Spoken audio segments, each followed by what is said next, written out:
Hi, we are in the Gosava Higher Secondary School. I am Shashwat Sanyal and I am accompanied with Vikram And I'm Vikramjit Lama. We are students doing Masters in Disaster Management, Bombay. from Tata Institute of Social Science. So we have come to the main school in the Gosava block. This is the higher secondary school. It has got 1817 students in all.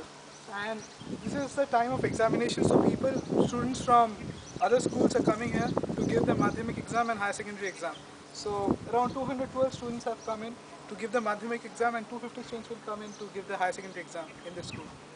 The total number of students that are studying in this school is 1781 No, students. 1870. 1871 students. And we went to the headmaster, Mr. Mondol, and we tried to find out about the vulnerability assessment of this institute. And he said that this area is quite safe from the point of Cyclone Ayla because this area did not get flooded. And there are embankments on the other side. We can't focus it from here because there are huge walls on the other side. The embankment, so the water couldn't get through this part.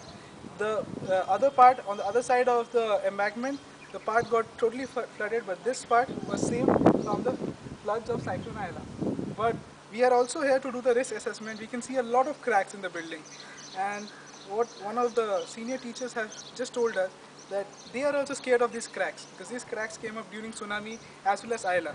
Okay, so what they do is that they break these cracks and patch up with cement so that the students and the parents don't get scared. But there is a lot of risk involved in it, and they fear that any day if there is an earthquake, these buildings can fall down. So that's the problem. You try to hide the truth. There are big cracks due to natural disasters, the cyclone, and even the tsunami. When the tsunami occurred, there were vibrations in this area which caused cracks in the school, which I will be showing you just now, just focusing on the building. The problem is people hide the cracks by pasting cement thing, and that's a big problem because a stitch in time saves nine, but in this case, you just try to hide the facts. Later on, you're going to have a disaster. Right. And if we focus on the main building, this is the only building in our assessment that is safe because there are two staircases, one from the right and one from the left of the building. But the other buildings like the computer science lab and the administrative block and the Sarva Shiksha Abhiyan building, they have only one staircase. So in a case of a fire in those buildings, they wouldn't have any escape route. So I consider the only building that is safe is the main building of the school. And this is the old building, the Hamilton building. If you can I'll just turn the camera towards that. This is the Hamilton building. This is very old. This was built by Hamilton, who was a some Scottish officer. He came to this part of the world and he had built some good buildings. This is the only building that survived the tsunami